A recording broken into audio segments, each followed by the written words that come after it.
야, 이 새끼들아, 밥 처먹고 힘은 다 어디다 팔아먹었어. 구르는 꼬라지가 아주 군뱅이 삶아먹은 것 같네. 오늘 전원 나고하고 싶어. 강원도 인제군 서화면의 산자락을 타고 내려온 칼바람이 훈련병들의 뺨을 사정없이 후려쳤다.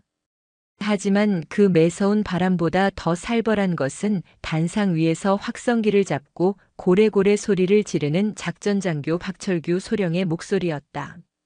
대한민국 육군 제12보병사단 을지부대 유격훈련장. 이곳은 지금 지옥보다 더한 아비규환이었다. 붉은색 조교 모자를 쓴 병사들이 악을 쓰며 훈련병들을 진흙탕 속으로 몰아넣고 있었고 그 모습을 지켜보는 박소령의 손에는 훈련 지시봉 대신 기름진 족발 뼈다귀가 들려 있었다. 12사단 훈련장의 흙바닥은 이미 전날 내린 비와 병사들이 흘린 땀으로 질척한 늪이 되어 있었다. PT 체조 8번 온몸 비틀기를 반복하던 병사들의 입에서는 단말마 같은 신음이 터져 나왔다. 구토를 하는 병사 쥐가 난 다리를 부여잡고 뒹구는 병사 그리고 그 위로 쏟아지는 조교들의 무자비한 고함 소리가 뒤섞여 정신을 혼미하게 만들었다. 그러나 이 지옥 또한은 전혀 다른 세상이 훈련장 한편에 마련된 지휘 통제 천막 안에 존재했다. 천막 틈새로 새어나오는 냄새는 땀 냄새가 아니라 고소한 수육 냄새와 시큼한 막걸리 냄새였다. 박철규 소령은 훈련 상황판을 테이블 삼아 다리를 꼬고 앉아 있었다. 그의 곁에는 대위 2명과 상사 1명이 마치 그를 왕처럼 모시며 술잔을 채우고 있었다. 과장님, 이번 기수 애들 상태가 영 아닙니다. 좀 더 굴려야 정신을 차릴 것 같습니다. 전투지원중대장이 아부 섞인 미소를 지으며 박소령의 빈잔에 막걸리를 따랐다. 박소령은 기름진 입술을 닦으며 킬킬거렸다. 요새 애새끼들이 다 그렇지 뭐. 스마트폰이다 뭐다 해서 정신 상태가 글러먹었어. 군대가 보이스카우트 캠프인 줄 안다니까. 야, 저기 삼소대 놈들 동작 봐라. 아주 개판이네. 조교시켜서 무릉덩이에 머리 좀 박게 해. 예, 알겠습니다. 대위가 무전기를 들고 조교들에게 가혹 행위에 가까운 지시를 내리는 동안 박소령은 입안 가득 수육을 씹으며 만족스러운 듯 트림을 뱉어냈다. 그들이 병사들의 고통을 안주 삼아 술판을 벌이고 있을 때 훈련장 입구 위병소 쪽에서 낡은 군용 레토나 한 대가 멈춰 섰다. 차 문이 열리고 군화 한 켤레가 진흙 바닥을 밟았다. 흙탕물이 튀어 광이 죽어버린 전투화였지만 땅을 디디는 그 힘만큼은 묵직했다. 차에서 내린 인물은 갓 임관한 듯한 육군 소위 계급장을 달고 있었다. 헐렁한 야전 상의에 푹 눌러쓴 전투모 아래로 드러난 하얀 얼굴. 언뜻 보면 연약해 보이는 인상의 여군이었다. 하지만 그녀의 눈동자만큼은 인재의 삭풍보다 더 차갑고 날카롭게 빛나고 있었다. 그녀의 이름은 이순영. 나이 39. 대한민국 육군 창설 이래 최연소 여성 소장이자 3일 뒤면 이곳 12사단의 사단장으로 취임할 인물이었다. 전설적인 707 특수임무단에서 독사라는 별명으로 불리며 대테러 작전을 수행했던 인간 병기. 그녀가 자신의 어깨에서 번쩍이는 별 2개를 떼어내고 다이아몬드 하나가 박힌 소위 계급장을 단 채 이곳에 나타난 이유는 단 하나였다. 이 부대는 썩었다. 내 눈으로 직접 확인하기 전까진 아무것도 믿지 않는다. 이순영은 마음속으로 되뇌며 온매무새를 다듬었다. 그녀의 정보망에 포착된 12사단의 실태는 참담했다. 병영 부조리 신고가 끊이지 않았고 간부들의 기강 해이로 인한 사고가 빗발쳤다. 하지만 상부로 올라오는 보고서는 언제나 특이사항 없음 혹은 전투준비 태세 완비라는 거짓된 문구로 점철되어 있었다. 그녀는 자신의 부하가 될 병사들이 어떤 취급을 받고 있는지 가장 낮은 곳에서 확인하기 위해 이 위험한 자맹을 선택했다. 그녀가 훈련장 안으로 걸어 들어오자 입구를 지키던 위병소 근무자가 당황한 듯 경례를 붙였다. 충성. 어떻게 오셨습니까? 병사는 낯선 여군 소위의 등장에 눈이 휘둥그레졌다. 부관도 없이 단독 군장 차림으로 훈련장에 나타난 장교는 전례가 없었기 때문이다.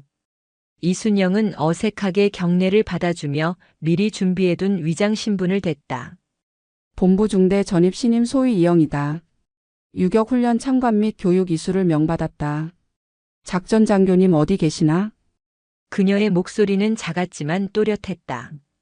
근무자는 쭈뼛거리며 지휘 통제 천막을 손가락으로 가리켰다. 저기, 중앙 천막에 계십니다.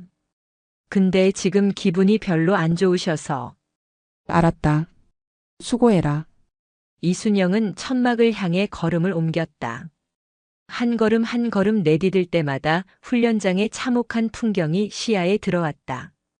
12월의 얼음물 같은 웅덩이에서 구르고 있는 병사들의 입술은 보랏빛으로 질려 있었다. 그들의 군복은 젖고 찢어져 제 기능을 하지 못했고 안전장치 하나 없이 외줄 타기를 하는 병사들의 표정에는 공포가 서려 있었다. 규정대로라면 휴식 시간이 주어져야 할 타이밍이었지만 교관들은 쉴 새 없이 호각을 불어댔다.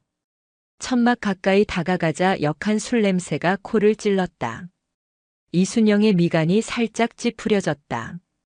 그녀는 707 시절 며칠 밤을 새우며 적진을 누비던 때보다 지금 이 순간이 더 역겹게 느껴졌다.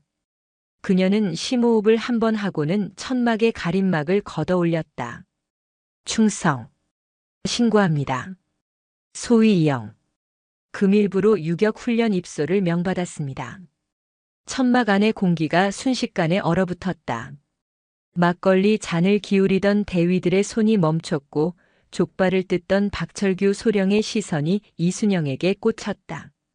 박소령은 씹던 고기를 뱉어내지도 않은 채 그녀를 위아래로 훑어보았다. 마치 시장통에 물건을 흥정하는 듯한 불쾌하고 끈적한 시선이었다. 뭐야 이건? 이영?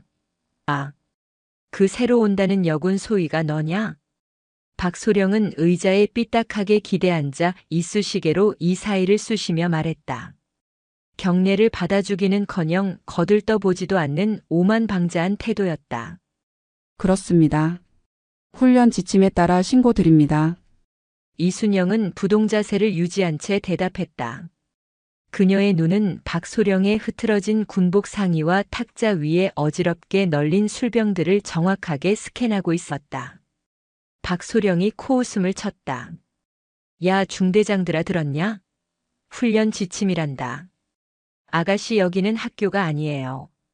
그리고 여자가 무슨 유격 훈련이야? 너 같은 애들은 행정실에 앉아서 커피나 타는 게 국방력에 도움되는 거야. 알아들어?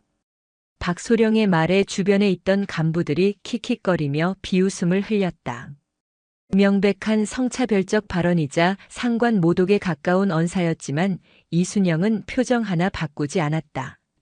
그녀의 내면에서는 당장이라도 저 탁자를 엎어버리고 박소령의 관절을 꺾어버리고 싶은 충동이 일었지만 그녀는 주먹을 꽉 쥐는 것으로 참아냈다.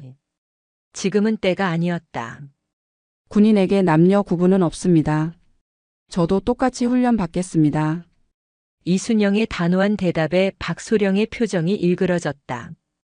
그는 귀찮다는 듯 손을 휘휘 저었다. 아, 말대꾸 따박따박 하는 것 좀 보소. 도끼가 바짝 올랐네. 그래 어디 한번 해봐. 대신 울면서 집에 보내달라고 징징 짜면 그땐 진짜 국물도 없을 줄 알아.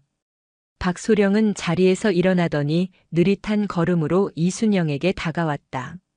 술 냄새가 확 풍겼다.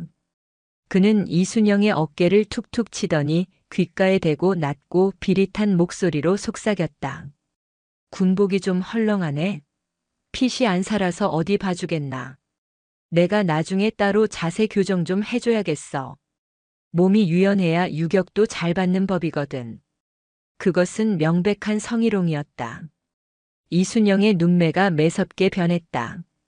707 시절 적의 목을 베기 직전에나 나오던 살기가 순간적으로 그녀의 전신을 감쌌다. 하지만 박소령은 술에 취해 그 살기를 감지하지 못한 채 비열한 웃음을 흘리고 있었다.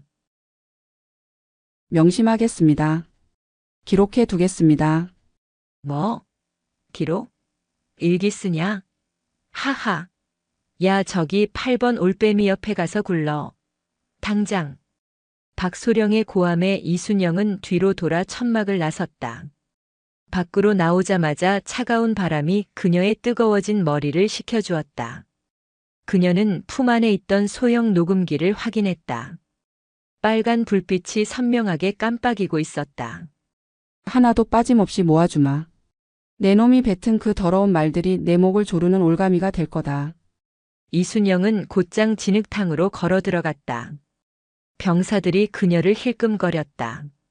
간부가 그것도 여군 장교가 병사들과 똑같이 흙바닥을 구르는 것은 본 적 없는 광경이었기 때문이다. 88번 올빼미. 동작 봐라. 장교라고 봐줄 줄 알았나? 머리 박아. 붉은 모자를 쓴 조교가 이순영을 향해 소리쳤다. 사실 조교들도 난처한 기색이 역력했다. 장교에게 얼차려를 주는 것이 부담스러웠지만 박소령이 지켜보고 있는 이상 어쩔 수 없었다. 이순영은 군말 없이 진흙물 속에 머리를 박았다. 차가운 흙탕물이 코와 입으로 들어왔지만 그녀는 미동도 하지 않았다. 그녀의 옆에서 가쁜 숨을 몰아쉬던 한 병사가 있었다. 흙투성이가 된 명찰에는 병장 김민재라는 이름이 적혀 있었다. 그는 머리를 박은 채 힘겨워하는 이순영을 보고 작은 목소리로 말을 걸었다.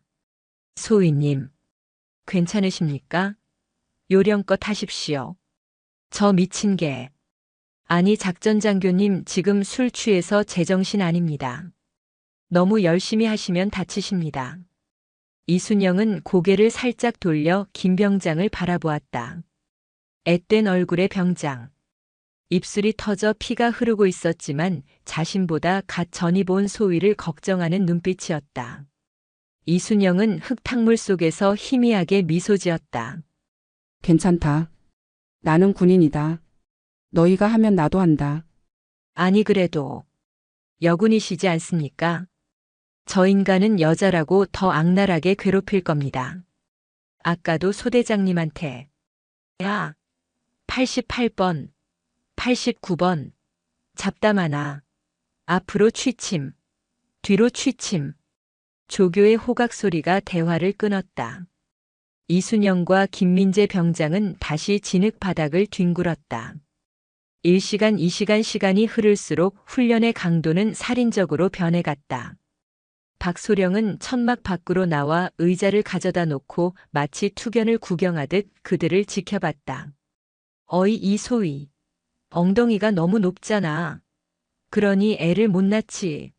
더 낮춰. 박소령의 모욕적인 언사가 확성기를 타고 훈련장 전체에 울려 퍼졌다. 병사들의 표정이 일그러졌다. 그들조차 듣기 거북한 말들이었다.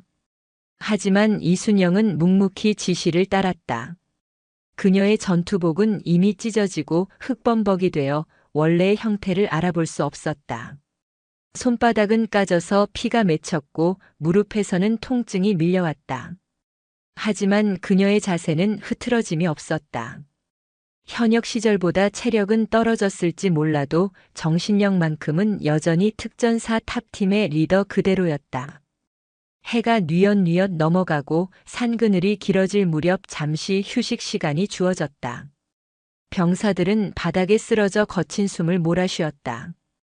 이순영은 나무 기둥에 기대어 숨을 고르고 있었다. 그때 김민재 병장이 수통을 건넸다. 드십시오. 이거라도 안 마시면 탈진합니다. 이순영은 김 병장이 건넨 물을 받아 마셨다. 흙이 씹히는 미지근한 물이었지만 꿀맛 같았다. 고맙다 김 병장. 근데 박소령은 항상 저런 식인가? 그녀가 조용히 물었다. 김 병장은 주위를 살피더니 한숨을 푹 내쉬었다.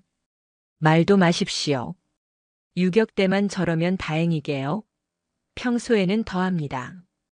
애들 휴가증 가지고 장난치는 건 기본이고 회식 때마다 부사관들 줄 세워서 따귀 때리는 것도 봤습니다. 저번 달에는 운전병이 졸았다고 주행 중에 운전병 헬멧을 군화발로 걷어차서 사고 날 뻔한 적도 있습니다. 이순영의 눈빛이 차갑게 가라앉았다. 그녀가 생각했던 것보다 상황은 훨씬 심각했다. 단순한 기강 해이를 넘어선 범죄 행위였다. 중대장이나 대대장은 보고 안 하나? 중대장님요? 힘없습니다. 작전장교님이 워낙 짬밥으로 밀어붙이고 연대장님이랑 친하다고 소문내고 다녀서 아무도 못 건드립니다. 저희 같은 병사들이야 뭐. 그냥 저녁 날만 기다리며 죽은 듯이 사는 거죠. 김 병장의 말에는 깊은 체념이 깔려 있었다. 대한민국을 지키기 위해 청춘을 바치는 이 젊은이들이 적과 싸우기도 전에 아군의 부조리에 의해 무너져가고 있었다. 이순영은 가슴 한구석이 묵직하게 아려왔다. 그녀는 수통을 돌려주며 김 병장의 어깨를 단단히 잡았다. 조금만 참아라. 곧 바뀔 거다. 예. 뭐가 말입니까? 모든 게. 바람이 바뀔 거다. 이순영의 말이 끝나기가 무섭게 박소령의 고함 소리가 다시 들려왔다. 야, 이영. 너 이리 와봐. 내 어깨가 좀 뻐근한데 와서 안마 좀 해라. 소위가 상관 컨디션 체크하는 것도 임무야, 임무. 천막 쪽을 바라보는 이순영의 눈에서 푸른 안광이 뿜어져 나왔다. 그녀는 자리에서 일어났다. 지늘기 말라붙은 전투복에서 흙먼지가 떨어졌다. 간다. 이순영은 짧게 내뱉고 박소령을 향해 걸어갔다. 그녀의 걸음걸이는 더 이상 갓 임관한 신임 소위의 어설픈 그것이 아니었다. 사냥감을 앞둔 맹수의 은밀하고도 위협적인 발걸음. 김민재 병장은 멀어지는 그녀의 뒷모습을 보며 알 수 없는 전율을 느꼈다. 바람이 정말로 바뀌고 있었다. 인재의 차가운 삭풍 속에 뜨거운 불길이 섞여들고 있었다. 이순영은 천막 안으로 들어섰다.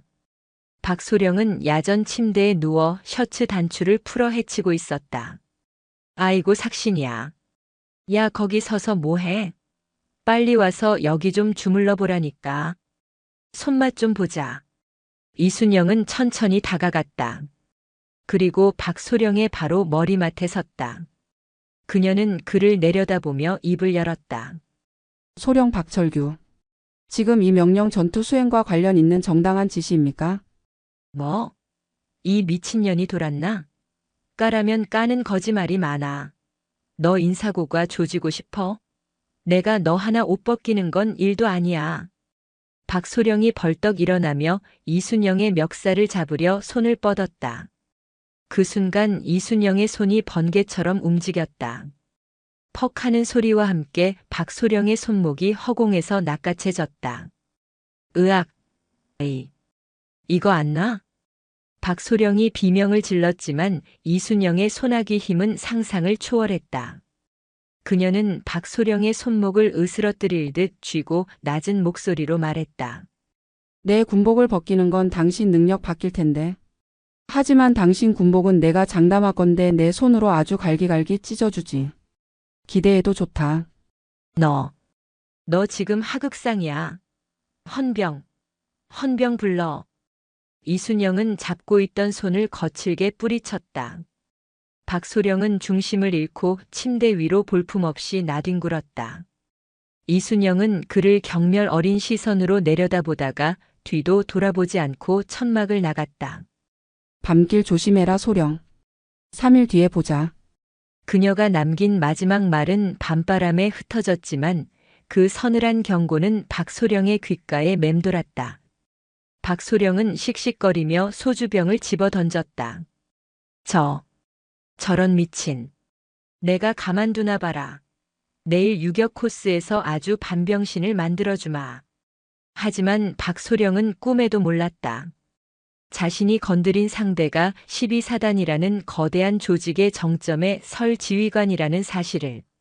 그리고 3일 뒤 그가 서게 될 곳은 연병장의 단상이 아니라 지옥의 불구덩이 앞이라는 것을.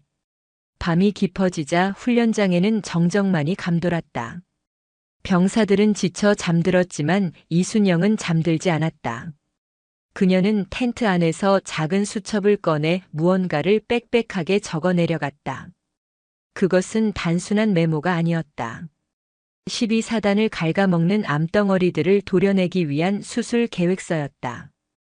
을지부대의 별이 가장 낮은 곳에서 가장 뜨겁게 타오를 준비를 마친 밤이었다. 새벽 5시 30분. 인제의 겨울 해는 게으르다. 아직 사위가 칠흑 같은 어둠에 잠겨 있을 시간, 기상 나팔 소리가 날카롭게 귓가에 꽂혔다. 텐트 안의 공기는 성에가 낄 정도로 차가웠다. 병사들은 신음 섞인 기합 소리와 함께 몸을 일으켰다. 근육통이 온몸을 두들겨 맞은 듯 욱신거렸지만 늑장을 부릴 여유는 없었다. 조금이라도 늦으면 어제보다 더한 지옥이 펼쳐질 것을 모두가 본능적으로 알고 있었다. 이순영은 모포를 개고 전투화를 신었다. 발이 퉁퉁 부어 군화끈을 조이는 것조차 고역이었지만 그녀의 손길에는 망설임이 없었다. 그녀는 텐트 밖으로 나가 차가운 새벽 공기를 폐부 깊숙이 들이마셨다. 비릿한 흙냄새와 섞여 들어오는 긴장감. 이것은 전장의 냄새와 흡사했다. 연병장에는 짙은 안개가 깔려 있었다. 점호를 위해 도열한 병사들의 입에서 하얀 입김이 뿜어져 나왔다. 단상 위에는 어제 술판을 벌였던 박철규 소령이 붉게 충혈된 눈으로 서 있었다. 숙취 때문인지 아니면 도끼 때문인지 그의 표정은 어제보다 더 사나워 보였다. 그는 핫팩을 주머니에 찔러 넣고 덜덜 떠는 병사들을 경멸 어린 시선으로 훑어보았다. 전체 차렷. 야간 밤에 도망친 새끼 없나 확인해. 당직 사관의 인원 보고가 끝나자 박소령이 마이크를 잡았다. 어제 훈련 꼬라지를 보니 아주 가관이더만. 특히 장교라는 인간이 병사들 앞에서 빌빌거리는 꼴을 보니 내 속이 다 뒤집어지더라. 오늘은 기대해도 좋다. 정신 상태가 썩어 빠진 놈들은 내가 직접 개조해 줄 테니까. 그의 시선이 정확히 맨 앞줄 끝에 서 있는 이순영에게 꽂혔다. 이순영은 정면을 응시하며 눈 하나 깜짝하지 않았다. 박소령의 입꼬리가 비릿하게 올라갔다. 오늘 오전 일과 산악 장애물 코스다. 나고하는 새끼는 오늘 밥 없다. 이동. 을지부대 유격장의 산악 장애물 코스는 악명 높기로 유명했다. 깎아지른 듯한 절벽과 그 사이를 잇는 위태로운 외줄들. 안전장치가 있다고는 하지만 발을 헛디디면 바위산에 몸이 부딪혀 뼈가 부러지는 건 예사였다. 첫 번째 코스는 외줄 타기였다. 허공에 매달린 줄 하나의 의지에 20m 계곡을 건너야 하는 코스다. 병사들은 공포에 질린 표정으로 하네스를 착용했다. 조교들의 욕설과 재촉이 이어지는 가운데 박철규 소령이 지휘봉으로 이순영을 가리켰다. 야, 이영 소위. 내가 시범 보여.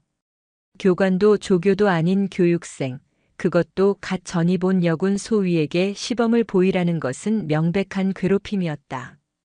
병사들이 웅성거렸다. 하지만 이순영은 묵묵히 앞으로 나갔다. 알겠습니다. 그녀는 능숙한 손놀림으로 카라비너를 줄에 걸었다.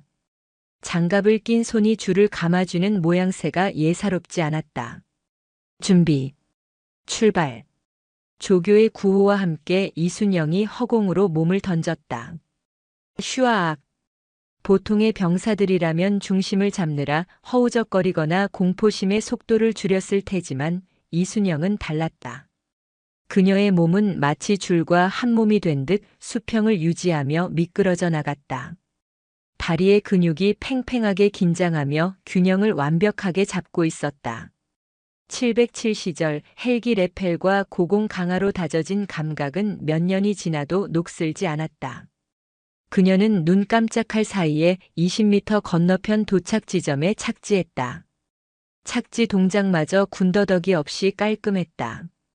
병사들 사이에서 와 하는 작은 탄성이 터져 나왔다. 조교들마저 놀란 눈치였다. 하지만 박철규 소령의 표정은 씹다 뱉은 껌처럼 구겨졌다. 자신이 기대한 그림은 여군 소위가 줄에 매달려 비명을 지르거나 꼴사납게 버둥거리는 모습이었다. 야, 이영, 다시 와. 박소령이 확성기로 고함을 질렀다. 도착 지점에서 숨을 고르던 이순영이 그를 쳐다봤다. 누가 그렇게 빨리 가래? 이건 유격 훈련이지 고계단 서커스가 아니야. 자세가 전혀 안 됐잖아. 기본기 무시하고 요령만 피우는 거 내가 제일 싫어하는 거야. 다시 건너와. 실시. 말도 안 되는 트집이었다. 건너갔던 줄을 다시 거슬러 오라는 것은 체력적으로 몇 배나 힘든 일이었다. 병사들이 분노한 눈빛으로 박소령을 노려봤지만 그는 아랑곳하지 않았다. 이순영은 줄을 다시 잡았다. 그녀의 눈빛이 차갑게 가라앉았다. 명령 수행합니다. 그녀는 팔 힘만으로 줄을 잡아당기며 거꾸로 이동하기 시작했다. 중력을 거스르는 고통이 어깨를 짓눌렀지만 그녀는 입술을 깨물며 버텼다. 땀방울이 턱을 타고 흘러내려 까마득한 계곡 아래로 떨어졌다. 그녀가 다시 출발 지점으로 돌아오자 박소령은 다가와서 그녀의 방탄 헬멧을 톡톡 건드렸다. 힘들지? 그러니까 여자가 왜 여기 와서 고생이야. 지금이라도 싹싹 빌면 열외시켜줄게. 오빠라고 불러보든가. 주변의 조교들이 못 들은 척 고개를 돌렸다. 이순영은 거친 숨을 몰아쉬며 박소령을 올려다보았다. 땀에 젖은 머리카락이 이마에 달라붙어 있었지만 눈빛만은 형형했다. 군인에게 오빠는 없습니다. 상관과 부하가 있을 뿐입니다. 다음 지시를 내려주십시오. 이게 진짜. 박소령이 손을 들어 올리려는 찰나 뒤쪽에서 쿵 하는 소리와 함께 비명이 들렸다. 사람 살려. 줄이 풀렸습니다. 3번 라인에서 도하를 준비하던 병사가 미끄러지면서 안전고리가 헐거워진 탓에 거꾸로 매달린 것이다. 머리가 아래로 향한 채 발목만 줄에 걸린 절체절명의 상황이었다. 병사는 공포에 질려 허우적거렸고 그 반동으로 몸이 줄을 타고 빠르게 미끄러져 내려가고 있었다. 도착 지점의 바위벽에 그대로 머리를 부딪힐 위기였다. 야, 잡아. 밑에서 뭐해? 박소령이 당황해서 소리만 질러댔다. 조교들도 거리가 멀어 손을 쓰지 못하고 있었다. 그때였다. 이순영이 땅을 박차고 튀어나갔다. 비켜. 그녀는 망설임 없이 절벽 끝으로 몸을 날렸다. 안전장비도 채 걸지 않은 맨몸이었다. 그녀는 미끄러져 내려가는 병사의 줄을 향해 손을 뻗었다. 탁! 그녀의 한 손이 허공을 가르는 줄을 낚아챘다. 마찰열로 인해 장갑에서 연기가 피어오르고 손바닥이 타들어가는 고통이 밀려왔지만 그녀는 놓지 않았다. 다른 한 손으로는 낭떠러지로 떨어지기 직전의 나무 뿌리를 움켜쥐었다. 팽팽하게 당겨진 줄 끝에 병사가 대롱대롱 매달려 있었고 그 하중을 이순영의 한 팔이 고스란히 받아내고 있었다. 이순영의 입에서 억눌린 신음이 터져나왔다. 어깨 관절이 빠질 듯한 고통. 하지만 그녀는 병사를 끌어올리기 위해 안간 힘을 썼다. 정신 차려. 내 손 봐. 내 눈 봐라 병사. 거꾸로 매달려 패닉에 빠진 병사는 김민재 병장이었다. 그는 눈물범벅이 된 얼굴로 이순영을 바라보았다. 소위님. 손이. 괜찮아. 안 죽어. 힘 줘. 올라와. 이순영이 기압을 넣으며 줄을 당겼다. 707시절 동료를 업고 산을 넘던 그 초인적인 힘이 발휘되는 순간이었다. 조교들이 뒤늦게 달려와 줄을 함께 당겼다. 김민재 병장이 간신히 절벽 위로 끌려 올라왔다. 그제야 이순영은 잡고 있던 줄을 놓았다. 장갑은 너덜너덜해졌고 손바닥에서는 붉은 피가 배어나오고 있었다. 괜찮아? 어디 다친 데 없어? 병사들이 김민재 병장을 둘러쌌다. 이순영은 거친 숨을 몰아쉬며 땅바닥에 주저앉았다. 그때 박철규 소령이 성큼성큼 다가왔다. 그의 표정은 안도감이 아니라 분노로 일그러져 있었다. 자신의 통제 구역에서 사고가 날 뻔했다는 사실, 그리고 그걸 자신이 무시하던 여군 소위가 해결했다는 사실이 그의 자존심을 긁은 것이다. 야, 이영, 너 미쳤어? 누가 명령도 없이 단독 행동하래? 너 영웅 놀이하러 왔어? 박소령은 이순영의 멱살을 잡고 일으켜 세웠다. 안전수칙 위반이야. 내가 다쳤으면 내가 징계받는다고. 생각이 있어 없어. 적반하장도 유분수였다. 병사들의 눈빛이 살기로 번뜩였다. 생명을 구한 사람에게 격려는커녕 욕설을 퍼붓는 상관. 이건 군대가 아니라 깡패 집단이나 다름없었다. 김민재 병장이 울분을 참지 못하고 나서려 했으나 이순영이 눈짓으로 그를 제지했다. 이순영은 피가 흐르는 손을 등 뒤로 감추며 박소령을 똑바로 응시했다. 위급 상황이었습니다. 병사의 생명보다 우선하는 안전수칙은 없습니다. 말대꾸하지 말라고 했지. 너희 둘 다 오늘 점심 없어. 그리고 오후 훈련 내내 군장 메고 뺑뺑이 돌 준비해. 아주 정신머리를 뜯어 고쳐줄 테니까. 박소령은 침을 퇴뱉고는 뒤돌아갔다. 상황 종료. 다들 위치로. 구경 났어? 빨리 안 움직여. 병사들은 주먹을 꽉 쥔 채 흩어졌다. 분노가 훈련장을 짓누르고 있었다. 김민재 병장은 죄책감에 고개를 들지 못했다. 죄송합니다, 소위님. 저 때문에.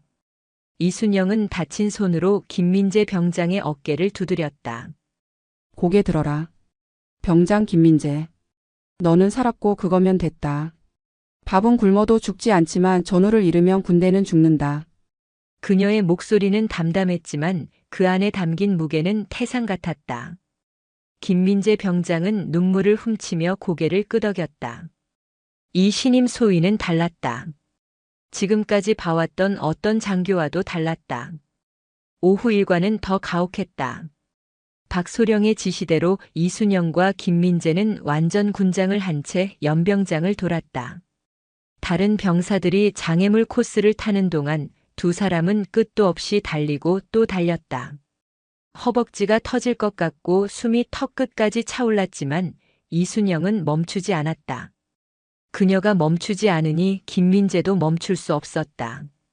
연병장 흙바닥에 그녀의 군화 자국이 깊게 패였다. 그 모습을 지켜보는 병사들의 마음속에 무언가가 꿈틀거리기 시작했다. 그것은 존경심이었고 동시에 불의에 대한 뜨거운 분노였다. 해가 저물고 저녁 식사 시간, 박소령의 지시대로 두 사람의 식판은 비어 있었다. 취사장에서 밥 짓는 냄새가 진동했지만 그들은 식당 구석에 서 있어야 했다. 그때였다. 식사를 하던 병사들 중 몇몇이 슬그머니 주머니에 건빵과 삶은 달걀을 챙겨 넣었다. 그리고 식기 반납구를 지나가며 이순영과 김민재의 발치에 몰래 떨어뜨리거나 스치듯 지나가며 손에 쥐어주었다. 드십시오. 안 들키게. 힘내십시오, 소위님.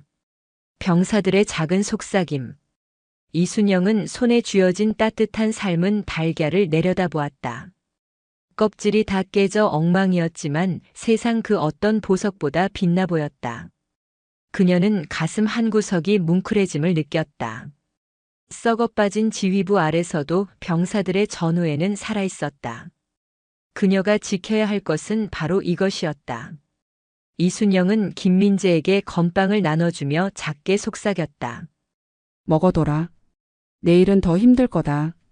소위님은 괜찮으십니까? 손 치료 받으셔야 하지 않습니까? 이 정도 상처는 훈장이다. 그리고 내일이면 이순영은 말을 아꼈다. 내일은 유격의 꽃이라 불리는 화생방 훈련과 40km 산악 행군이 예정되어 있었다. 그리고 그 행군이 끝나면 대망의 취임식이 기다리고 있었다.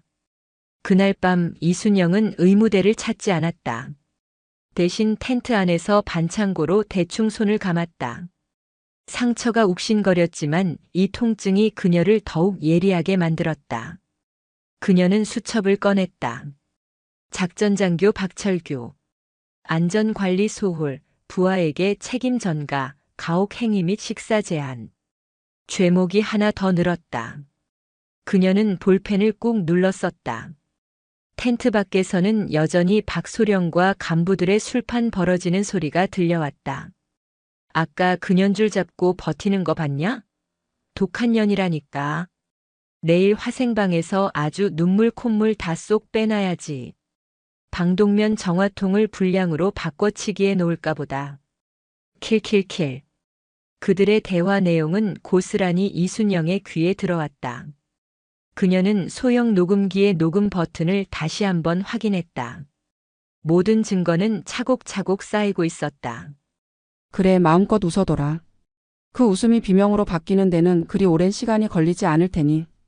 이순영은 군장을 다시 꾸렸다. 내일 행군에는 평소보다 더 많은 짐을 넣을 생각이었다. 김민재 병장이 지치면 대신 들어주기 위해서, 그리고 스스로를 극한으로 몰아넣어 전성기의 감각을 완전히 되찾기 위해서였다. 어둠 속에서 그녀의 눈이 서늘하게 빛났다. 인제의 밤바람이 거세게 불어와 텐트를 흔들었지만 그 안에 웅크린 호랑이의 기세는 흔들리지 않았다. 폭풍전야.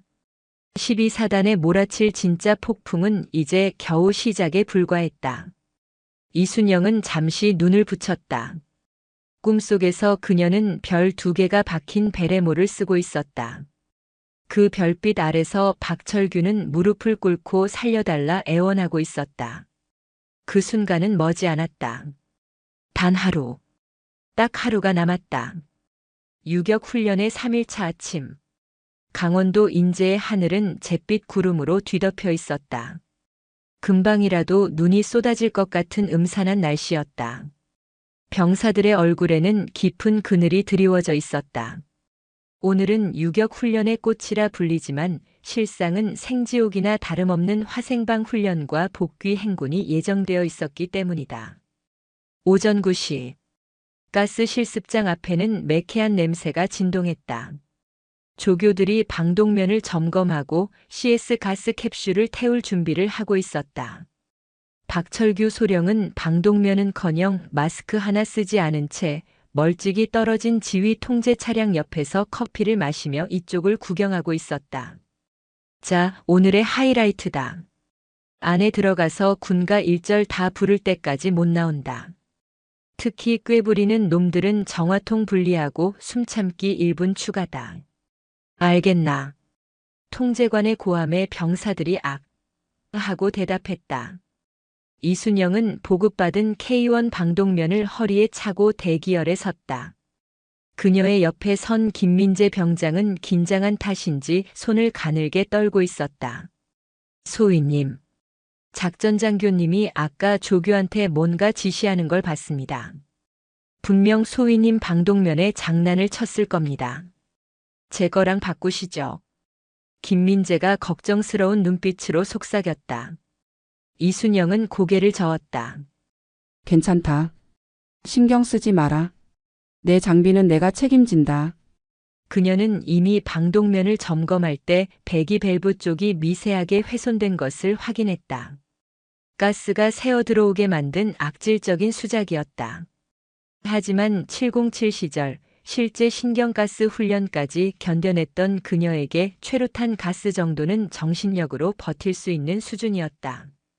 입장. 문이 열리고 이순영과 병사들이 가스실 안으로 밀려 들어갔다. 문이 닫히자마자 희뿌연 연기가 시야를 가렸다. 숨을 들이켜자마자 폐가 타오르는 듯한 고통이 밀려왔다. 병사들은 기침을 토해내며 바닥을 굴렀다.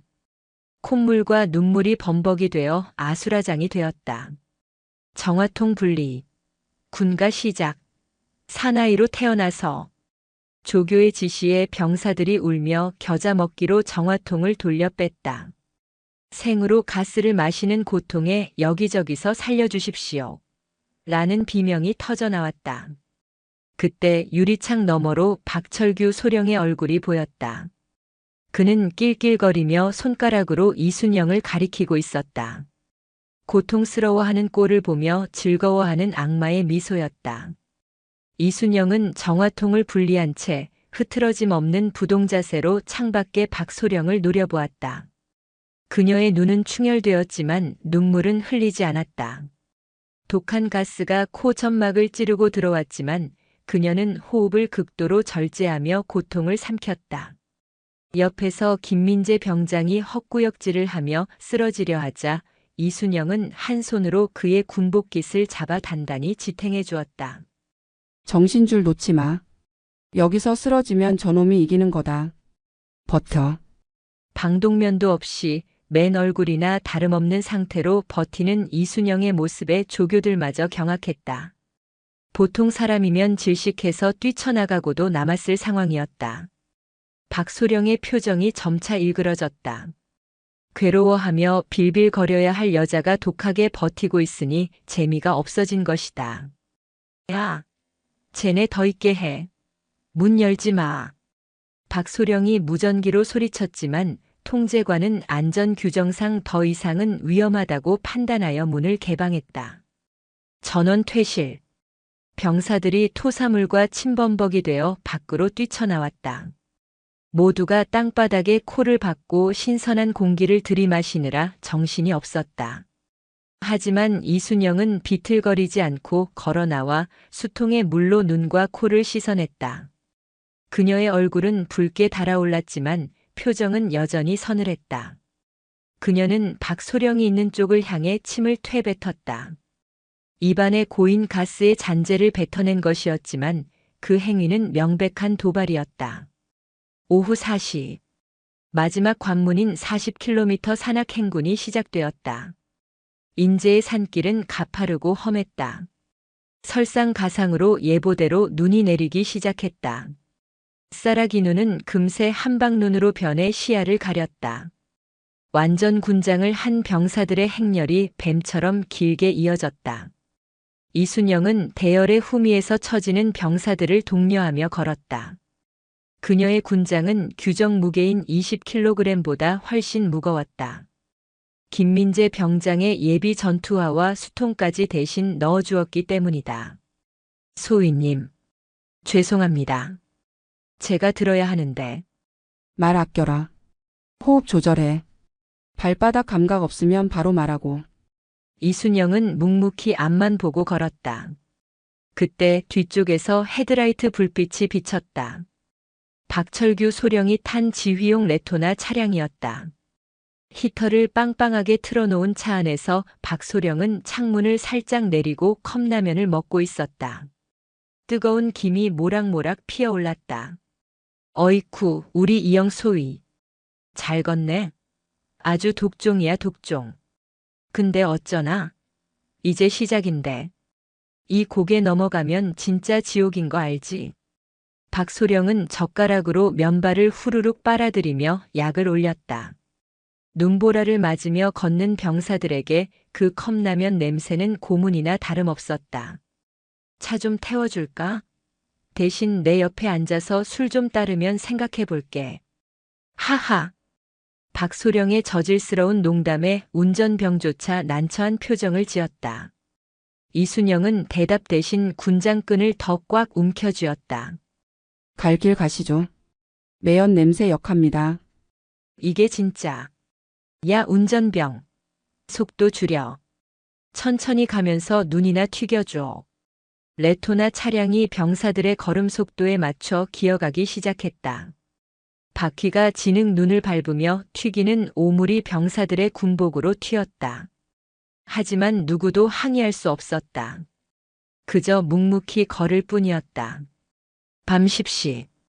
기온은 영하 15도까지 떨어졌다. 살을 애는 듯한 추위가 군복을 파고들었다. 병사들의 눈썹과 속눈썹에 하얗게 서리가 맺혔다. 대열 중간에서 억 하는 소리와 함께 병사 하나가 쓰러졌다. 다리에 쥐가 나고 탈진 증세를 보인 것이다. 환자 발생. 환자 발생. 주변 병사들이 웅성거렸다. 의무 차량은 이미 10,000원이라 더 태울 곳이 없었다. 박소령의 레토나가 멈춰섰다. 아, 귀찮게 진짜.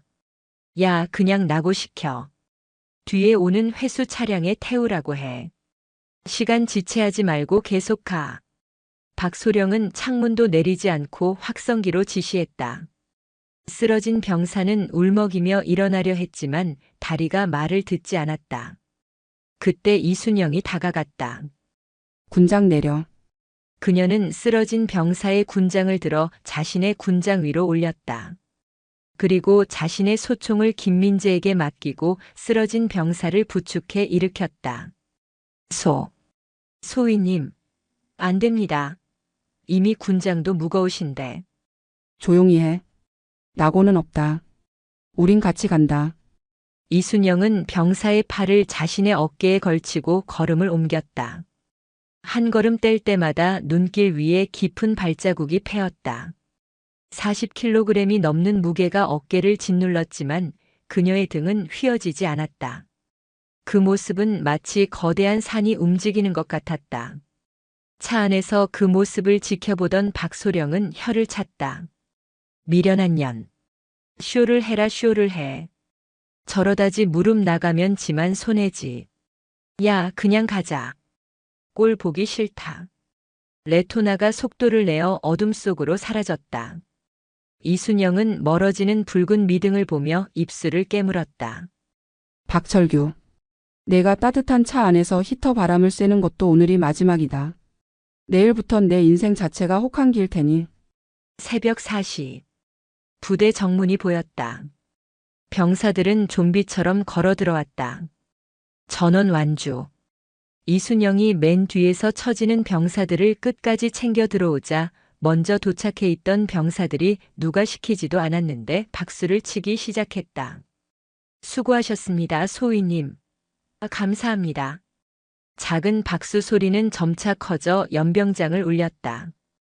흑투성이가 된 얼굴에 신임 소위가 보여준 리더십은 병사들의 가슴에 깊은 울림을 주었다. 하지만 그 감동의 순간을 박철규 소령이 깨트렸다. 그는 당직 사령완장을 차고 지휘통제실 입구에 나와 있었다. 야야, 시끄러워. 폐잔병 새끼들처럼 들어와 놓고 뭔 박수야. 니들 꼬라지를 봐라.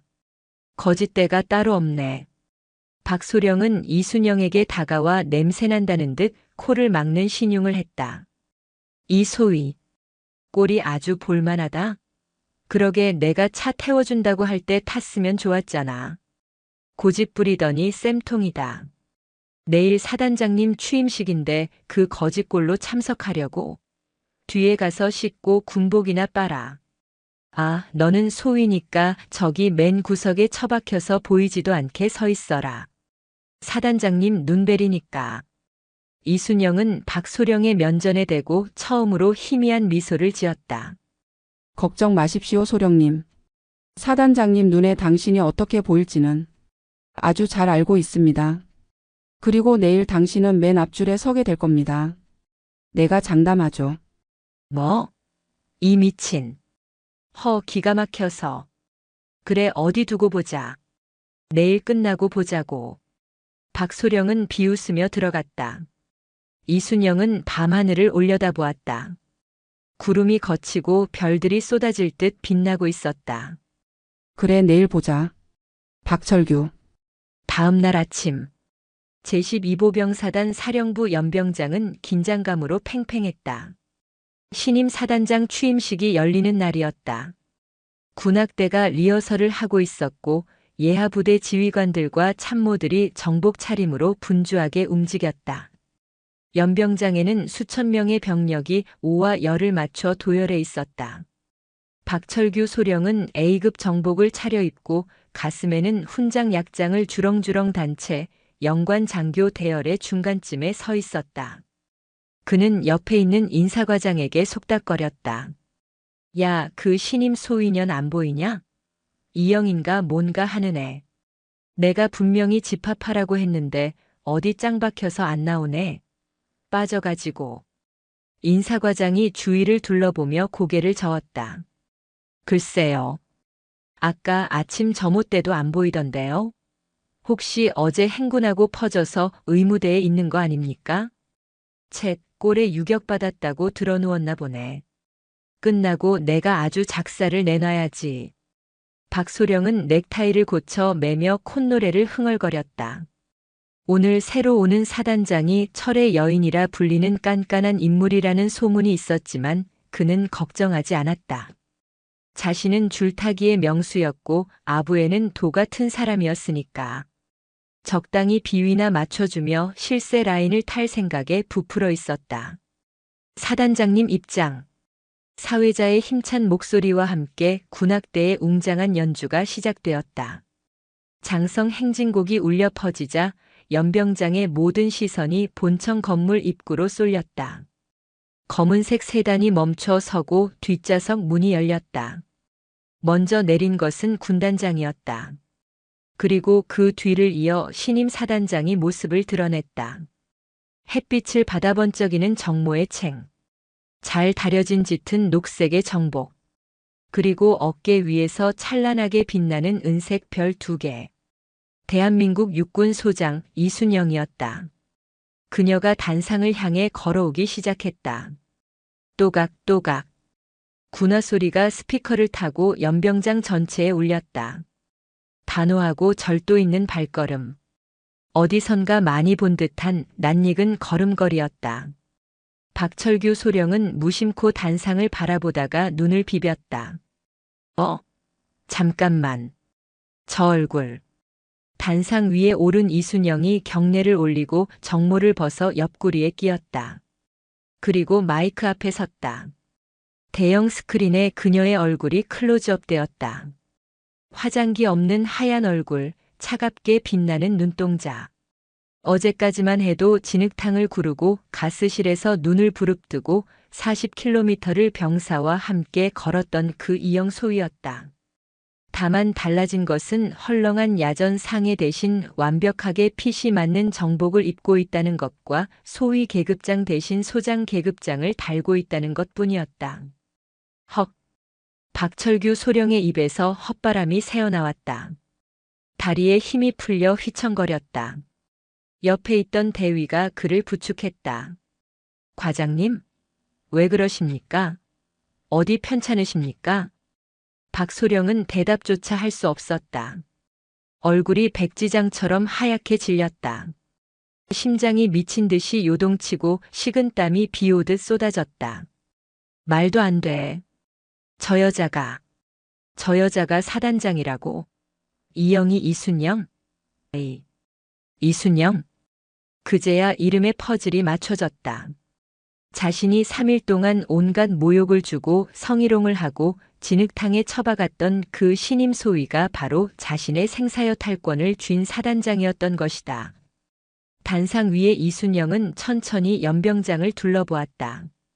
그녀의 시선이 병사들의 대열을 지나 장교단 쪽으로 이동했다. 그리고 정확히 박철규 소령이 서 있는 위치에서 멈췄다. 스크린 속에 이순영이 입꼬리를 살짝 올렸다. 어젯밤 박소령에게 보여주었던 그 서늘한 미소였다. 박소령은 그 눈빛과 마주치는 순간 바지에 뜨끈한 것이 흘러내리는 것을 느꼈다. 극도의 공포가 괄약근의 조절 기능마저 마비시켜버린 것이다. 충성. 12사 단장 소장 이순영이다. 그녀의 목소리가 연병장에 울려 퍼졌다. 어제까지 듣던 목소리와 똑같았다. 병사들 사이에서도 웅성거림이 일기 시작했다. 야, 저분. 어제 우리랑 같이 행군했던 그 소위님 아니야? 맞아. 김민재 부축해주던 그 소위님이다. 와 미친. 소장이었어? 병사들의 놀라움은 곧 환호에 가까운 전율로 바뀌었다. 자신들과 똑같이 흙바닥을 구르고 고통을 나누었던 사람이 사단장이라니. 이것은 군 생활 내내 들어본 적 없는 전설 같은 이야기였다. 김민재 병장은 입을 다물지 못한 채 단상을 올려다보며 눈시울을 붉혔다. 이순영은 취임사를 읽어내려가던 원고를 덮었다. 그리고 마이크를 잡고 좌중을 압도하는 카리스마로 입을 열었다. 본관은 취임 전 3일 동안 이 부대의 일원으로서 여러분과 함께 땀 흘리고 고통을 나누었다. 나는 그곳에서 우리 용사들의 훌륭한 군인 정신과 전우애를 보았다. 흙탕물 속에서도 서로를 챙기는 너희들이야말로 진정한 대안의 권하들이다. 병사들의 눈빛이 초롱초롱해졌다.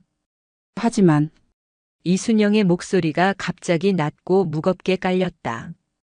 연병장의 공기가 순식간에 차가워졌다. 동시에 나는 보았다. 신성한 국방의 의무를 수행하는 병사들을 노예 취급하고 자신의 지위를 이용해 약자를 짓밟으며 군기를 물랑케 하는 썩어빠진 작자들이 이 부대에 기생하고 있다는 사실을. 그녀의 시선이 다시 박철규 소령을 향했다. 박소령은 고개를 푹 숙이고 덜덜 떨고 있었다. 옆에 서 있던 다른 장교들도 분위기를 감지하고 숨을 죽였다. 본관은 오늘부로 12사단의 모든 부조리와 악습을 뿌리 뽑겠다. 계급장 뒤에 숨어서 부하들의 피를 빠는 거머리 같은 놈들은 내 손으로 직접 도려내겠다. 이순영은 잠시 말을 멈추고 단상 아래에 대기하고 있던 헌병대장을 불렀다. 헌병대장. 예, 헌병대장. 지금 즉시 작전장교 소령 박철규를 긴급 체포하라. 연병장이 술렁거렸다. 취임식장에서 직속 부하인 작전장교를 체포하라는 명령은 전무후무한 일이었다. 사단장님. 자, 잘못했습니다. 한 번만 용서해 주십시오. 박철규 소령이 대열을 이탈해 단상 앞으로 뛰쳐나와 무릎을 꿇었다. 콧물과 눈물이 범벅이 된 비굴한 얼굴이었다. 그는 바닥에 머리를 찌으며 애원했다. 제가 눈이 삐었습니다. 죽을 죄를 지었습니다. 제발 살려주십시오. 이순영은 단상에서 내려왔다. 헌병들이 달려와 박소령을 결박하려 했지만 그녀가 손을 들어 제지했다. 그녀는 박소령의 코앞까지 다가갔다. 박소령은 고개를 들지도 못하고 벌벌 떨었다. 이순영은 허리를 숙여 박소령의 귓가에 속삭였다. 3일 전 그가 자신에게 했던 말투를 그대로 돌려주었다. 박소령. 3일 전에 내가 말했지? 기대하라고. 내 군복을 벗기는 건 불가능하지만 내 군복은 내가 갈기갈기 찢어주겠다고. 사단장님. 너의 제목은 셀 수 없이 많다. 직권 남용 가혹행위 근무태만 음주소란. 그리고 상관 모독 및 성희롱. 내가 가지고 있는 녹음기 안에 내 목소리가 아주 생생하게 담겨 있더구나. 넌 군사 재판이 끝나면 감옥에서 아주 긴 시간을 보내게 될 거다. 이순영은 천천히 허리를 폈다. 그리고 헌병들에게 손짓했다. 끌고 가. 안 돼. 이거나. 사단장님. 살려주세요. 으악. 박철규 소령은 짐승처럼 울부짖으며 헌병들에게 질질 끌려나갔다. 젖은 바지가 바닥에 끌리며 추한 자국을 남겼다. 그 모습을 지켜보는 병사들의 가슴 속에 묵은 체증이 확 내려가는 듯한 통쾌함이 퍼져나갔다. 이순영은 다시 단상 위로 올라갔다. 전투지원 중대장 그리고 당시 현장에 있던 간부들 전원 식후 사단장실로 집합한다. 너희들도 공범이다. 한 명도 빠짐없이 책임을 묻겠다. 관련된 장교들의 얼굴이 흑빛이 되었다. 이순영은 숨을 고르고 다시 병사들을 바라보았다. 그녀의 눈빛이 봄바람처럼 부드럽게 변했다. 용사 여러분. 3일간 여러분이 나에게 보여준 따뜻한 마음 절대 잊지 않겠다. 특히 내 손을 잡아주었던 병장 김민재. 대열 속에 있던 김민재 병장이 깜짝 놀라 차려 자세를 취했다. 자네의 용기가 나를 감동시켰다. 고맙다. 오늘부로 전 장병 특별 휴가 1일을 부여한다. 이상. 와. 연병장이 떠나갈 듯한 함성이 터져나왔다. 그것은 단순한 휴가에 대한 기쁨이 아니었다. 자신들을 진정으로 이해하고 지켜줄 강력한 리더가 탄생했다는 환호였다. 을지부대의 하늘 위로 눈부신 태양이 떠올랐다. 썩은 살이 도련해진 자리에 새살이 돋아나고 있었다. 별들의 강림은 심판이었고 동시에 구원이었다. 이순영 소장의 전설은 이제 막 첫 페이지를 넘겼을 뿐이었다. 취임식이 끝난 직후 12사단 사령부 본청 회의실의 공기는 무겁게 가라앉아 있었다. 창밖에는 을지부대의 깃발이 펄럭이고 있었지만 방 안에는 숨소리조차 들리지 않는 정적만이 감돌았다. 긴 테이블 끝 상석에는 이순영 소장이 앉아 있었고 그 맞은편에는 전투지원중대장 김대위, 이중대장 최대위 그리고 행정보급관 강 상사가 죄인처럼 고개를 숙인 채 서 있었다. 그들은 3일 전 훈련장에서 박철규 소령의 비위를 맞추며 술판을 벌이고 이순영을 조롱했던 인물들이었다. 이순영은 테이블 위에 놓인 소형 녹음기를 재생했다. 여자가 무슨 유격 훈련이야? 커피나 타는 게 도움되는 거지. 맞습니다, 과장님. 도끼가 바짝 올랐는데 굴려버리시죠. 킬킬킬. 녹음기에서 흘러나오는 자신들의 목소리에 세 사람의 얼굴은 흑빛으로 변했다. 이순영은 정지 버튼을 누르고 차가운 눈으로 그들을 응시했다. 군인의 명예를 실추시키고 부하들을 사지로 내몰면서 술판을 벌인 기분이 어땠나? 사단장님. 그게 작전장교님이 시켜서 어쩔 수 없이.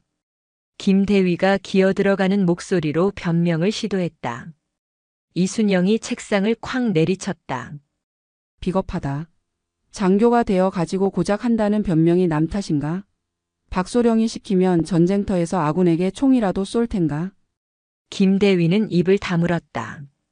이순영은 자리에서 일어나 천천히 그들 주위를 돌았다. 군화 발자국 소리가 그들의 심장을 옥죄어왔다. 너희는 간부로서의 자격을 상실했다. 병사들이 진흙탕에서 구를 때 너희는 그늘에서 웃고 즐겼지.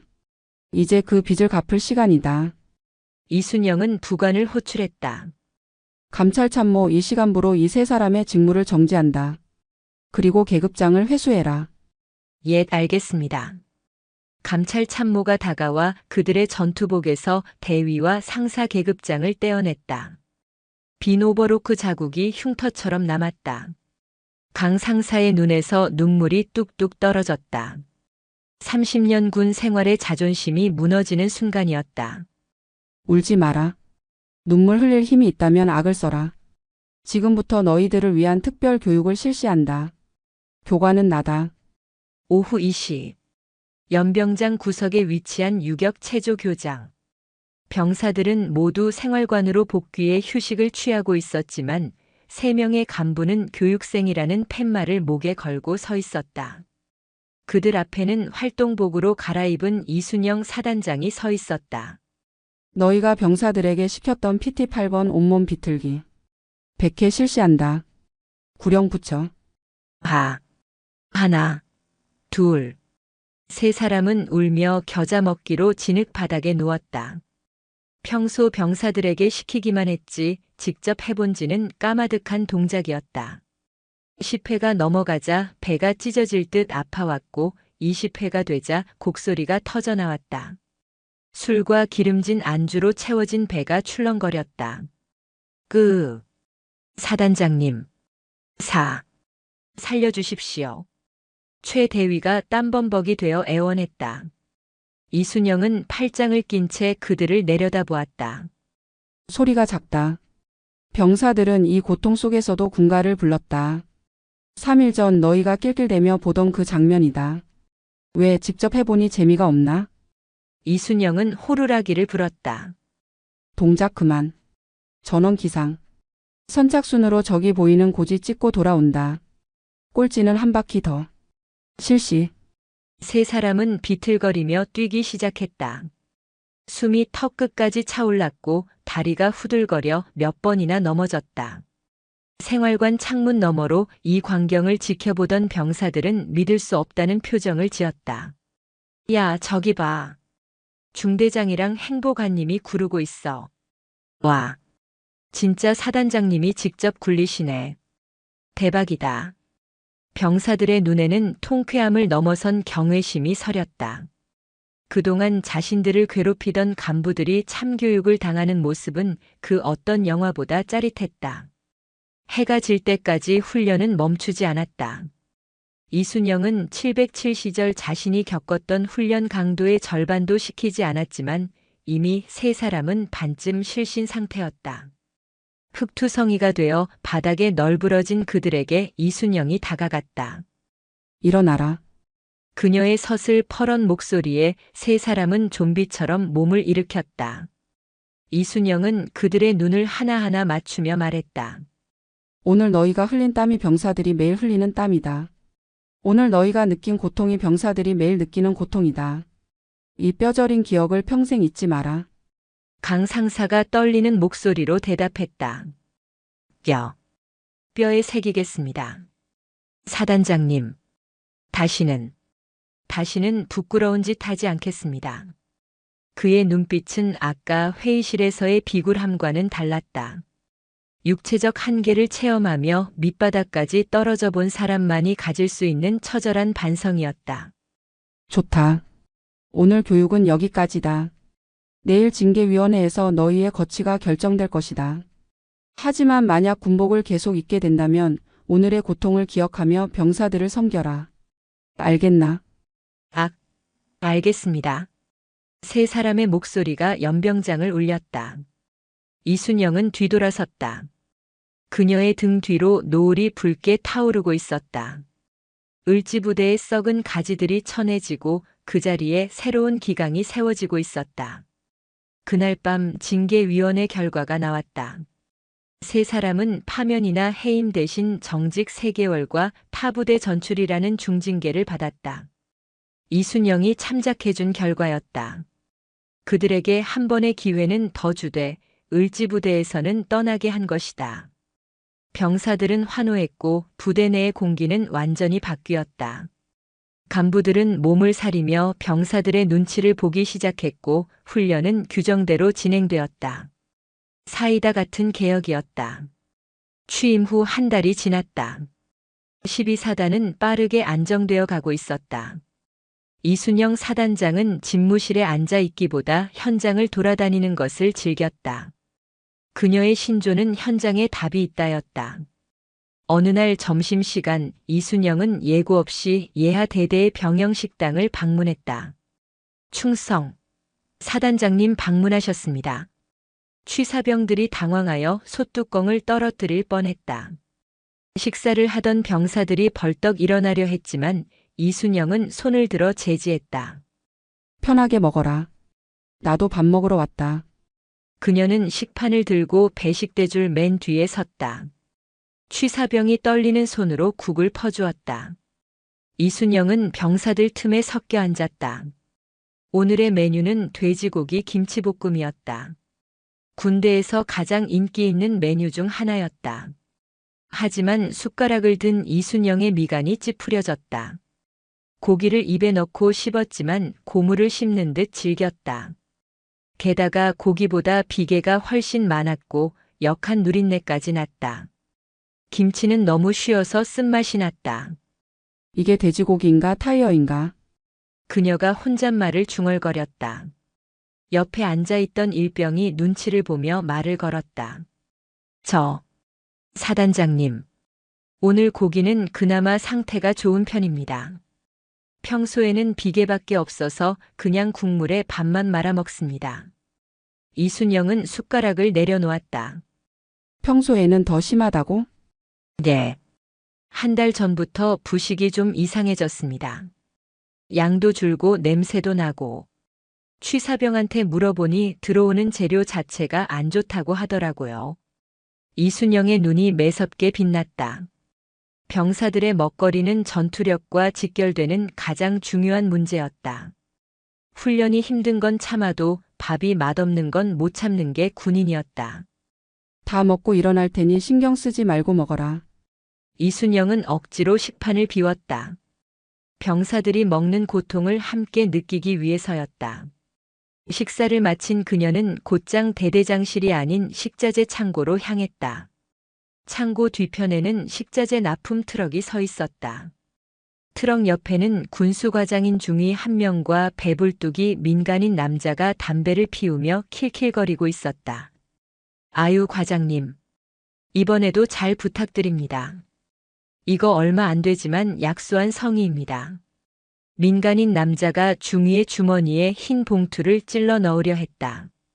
군수과장은 거절하는 척하다가 슬그머니 봉투를 잡으려 했다. 동작 그만. 서슬퍼런 목소리가 그들의 등 뒤를 쳤다. 두 사람은 소스라치게 놀라 뒤를 돌아보았다. 별 2개가 박힌 전투복을 입은 이순영이 팔짱을 끼고 서 있었다. 사단장님. 군수과장은 사색이 되어 봉투를 바닥에 떨어뜨렸다. 민간인 남자는 눈을 굴리며 상황을 파악하려 애썼다. 자네가 납품업자인가? 이순영이 남자에게 다가갔다.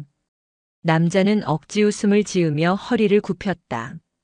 아이고, 처음 뵙겠습니다, 장군님. 저는 이 부대의 식자재를 납품하는 대왕푸드 대표 오달수라고 합니다. 인사가 늦었습니다. 오달수 씨. 내가 방금 식당에서 밥을 먹었는데 고기 맛이 아주 인상적이더군. 타이어를 씹는 줄 알았어.